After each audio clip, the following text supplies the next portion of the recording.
Dans les contrées étonnamment fraîches du Grand Nord canadien, où l'air mord la peau même après le lever du soleil et où le vent chante avec un timbre creux à travers l'étendue vide, un spectacle aussi saisissant qu'un autre monde s'est déroulé un matin glacial. Là-bas, niché dans l'étreinte glaciale de l'Atlantique Nord, un iceberg, une sculpture naturelle imposante sculptée par le temps, la marée et la température, flottait silencieusement au large des côtes de Terre-Neuve. Ce n'était pas inhabituel.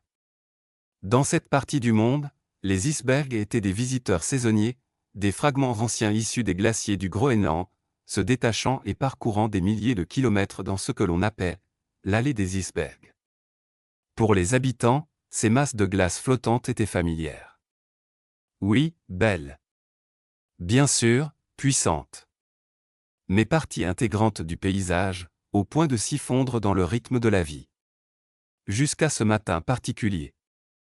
Car ce matin-là, au sommet de l'un de ces géants gelés, se trouvait quelque chose de totalement inattendu, une tente. Une tente de camping orange vif, aussi vibrante et étrangère dans son emplacement que serait une pâquerette poussant au sommet d'une cathédrale. Elle reposait posément sur le large dos de l'iceberg, incroyablement petite face à la masse monolithique de glace en dessous, tel un timbre-poste sur une dalle de marbre. Ce n'était pas seulement la tente qui avait attiré l'attention de la ville, mais ce qui en sortirait, ou plutôt, ce qui ne sortirait pas. Tandis que l'iceberg tanguait doucement dans la mer sombre et vitreuse, ses arêtes vives luisant faiblement de ce bleu fantomatique propre à la glace glaciaire, les habitants se rassemblaient sur le rivage, plissant les yeux vers l'horizon. La nouvelle s'était répandue vite. D'abord dans les murmures au sein du brouillard matinal, puis par textos excités, et enfin par le bouillonnement de rumeurs qui crépitaient plus fort que l'ancienne tour radio de la ville. Le sujet du matin, quelqu'un ou quelque chose, avait dressé un camp sur un iceberg. Les enfants étaient emmitouflés dans des manteaux et hissés sur les épaules. Les pêcheurs avaient interrompu leur routine, leurs bottes en caoutchouc encore aux pieds, et leur odeur de sel flottait encore. Même les commerçants avaient temporairement fermé boutique, retournant des pancartes « Nous revenons bientôt » sur leurs portes, attirés par la scène comme des papillons vers une lumière surréaliste. Parmi eux se trouvait Tom, un ancien pêcheur dont la vie avait été passée à parcourir ces mêmes eaux. C'était un homme de peu de mots et de nombreux souvenirs, et ses yeux, bleu pâle et toujours en alerte, avaient vu plus d'histoires de mer que la plupart n'en croiraient. Maintenant, scrutant la scène à travers ses jumelles usées, il étudiait la vision étrange, la mâchoire serrée dans la réflexion. À ses côtés se tenait Sarah, la pétillante propriétaire du café local, sa voix mêlée de perplexité et d'enthousiasme tandis qu'elle essayait de donner un sens à tout cela. « Qu'en penses-tu, Tom » demanda-t-elle, la voix trempée de vapeur par le froid. Tom ne répondit pas immédiatement. Il baissa ses jumelles et passa une main gantée sur sa barbe, regard toujours fixé sur l'iceberg, l'esprit dérivant comme la banquise devant eux. Peut être un de ces acharnés de la survie, finit-il par dire. Ou un chercheur en climat qui fait une déclaration. Mais l'hésitation dans sa voix le trahissait. Même lui n'y croyait pas totalement. Il y avait quelque chose dans l'immobilité de la scène, quelque chose d'ourmonde dans la symétrie entre la tente et la nature gelée qui résistait aux explications simples. Les minutes s'écoulèrent. Puis d'autres. La foule se tut, l'anticipation flottant dans l'air comme un voile épais. Même le vent semblait retenir son souffle. Et puis, mouvement. Le rabat de la tente ondula une fois. 2 fois. Puis, avec une délibération délicate, il s'ouvrit.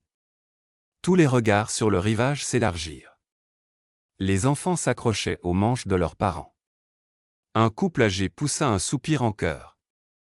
Les téléphones furent brandis, les caméras prêtes telles des armes pointées vers l'inconnu.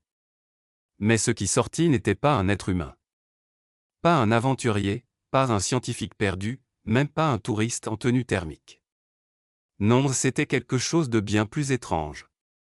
De la tente sortit une créature rarement vue aussi près du rivage, un renard arctique. Son pelage était blanc comme la neige foulée par la tempête, se fondant presque parfaitement dans le monde glacial autour de lui. Seuls ses yeux sombres et vifs le trahissaient, intelligent, serein, ancien d'une manière mystérieuse.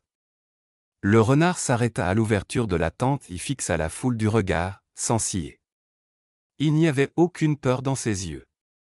Aucune panique. Juste la certitude tranquille de quelque chose qui appartenait ici d'une façon que les humains ne pourraient jamais. Une vague de « oh » parcourut la foule, suivie de rires non pas moqueurs, mais ravis. Il y avait quelque chose d'absurde et de joyeux dans ce spectacle. Un renard. Dans une tente. Sur un iceberg.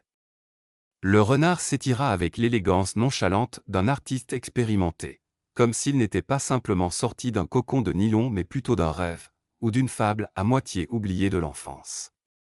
Puis, il trotta calmement vers le bord de l'iceberg, ses petites pattes laissant des empreintes délicates dans la neige immaculée, s'arrêtant de nouveau pour contempler l'horizon. Tom observa sans un mot, bouleversé d'une manière qu'il ne pouvait pas tout à fait expliquer. « Eh bien, ma foi, murmura-t-il, non pas à Sarah, non pas à la foule, mais à la mer elle-même. » Les smartphones capturèrent l'instant. Les réseaux sociaux l'engloutirent.